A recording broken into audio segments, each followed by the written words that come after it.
Halo semuanya, Assalamualaikum warahmatullahi wabarakatuh. Kembali lagi dengan saya Istani Mariamah dari Teknik Presentasi Digital kelas 7.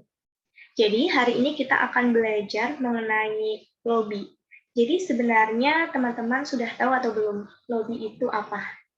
Nah, jadi lobby itu adalah sesuatu yang dilakukan untuk memengaruhi orang lain. Nah, lobby ini juga ada tujuannya. Tujuan dari lobby ini yang pertama, sebenarnya ada banyak, cuma saya akan menyebutkan beberapa saja.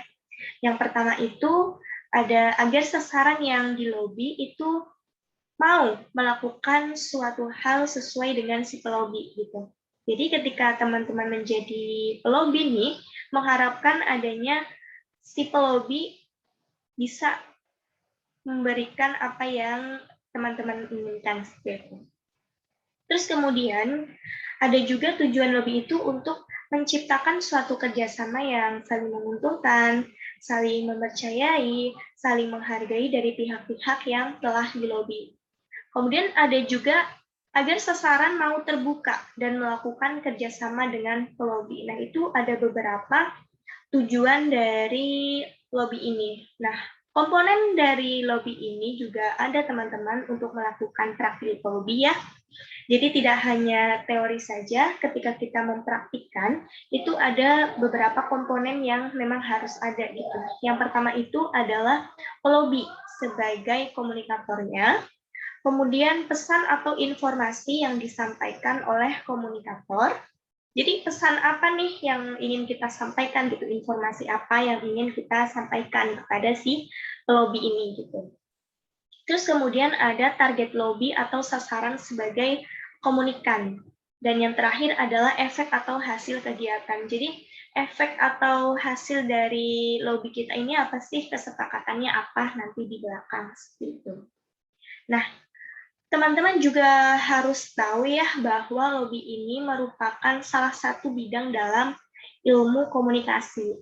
Nah, adapun teknik-teknik nih yang dilakukan dalam lobby bisnis, itu teknik komunikasinya. Ada 4.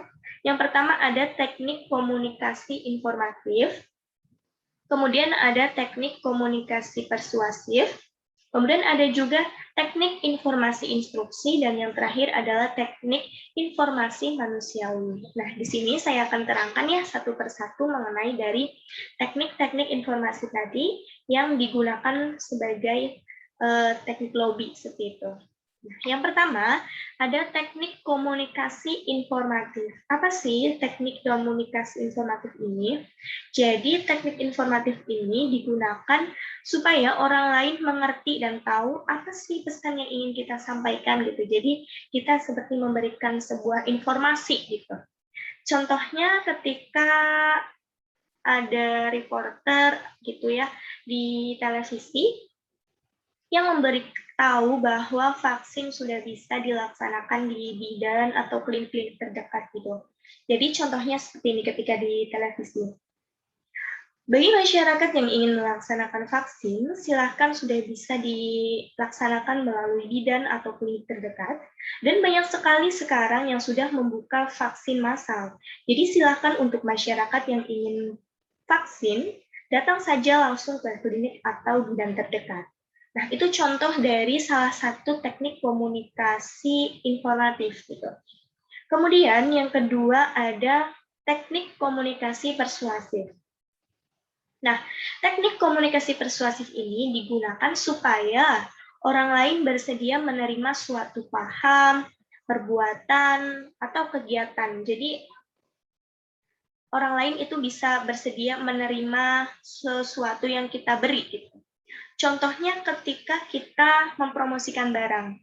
Ketika mungkin bisa ketika seseorang menjual baju batik, dan mempromosikan itu kepada penjualnya ketika penjualnya ini ingin membeli batik tersebut. Jadi contohnya seperti ini. Baik Ibu, silakan ini dibeli batik yang berwarna hitam ini. Tadi kata Ibu kan sangat menawan, sangat cantik ya, silahkan dibeli. Karena batik ini hanya ada satu di toko kami, Bu, dan belum tentu Ibu juga bisa mendapatkan batik ini di toko lain, karena ini barang sangat Perbatas, Ibu. Ini adalah model lama, tapi sangat diburu di pasaran. Lihat saja ini, Ibu.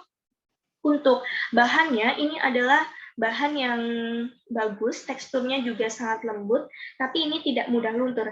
Nah, itu salah satu teknik komunikasi persuasif. Jadi, ingin menarik perhatian dari lawan kita gitu, supaya dari penjualnya ini pembelinya bisa membeli barang tersebut seperti itu.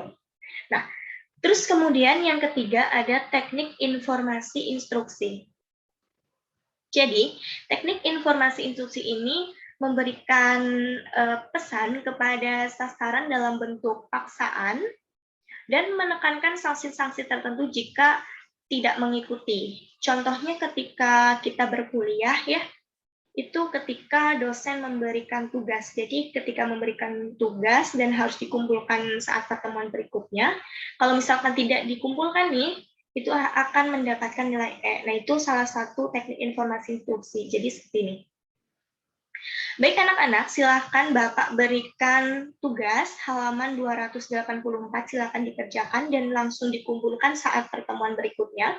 Jika tidak ada yang mengumpulkan atau salah satu saja yang telat, akan Bapak berikan satu kelas nilai E semua. Nah, itu adalah salah satu teknik dari informasi instruksi. Kemudian yang terakhir ada teknik informasi manusiawi. Nah, teknik informasi manusiawi ini berhubungan yaitu dengan hubungan manusia yang dilakukan untuk menghilangkan hambatan-hambatan komunikasi, meniadakan salah pengertian, dan mengembangkan tabiat manusia.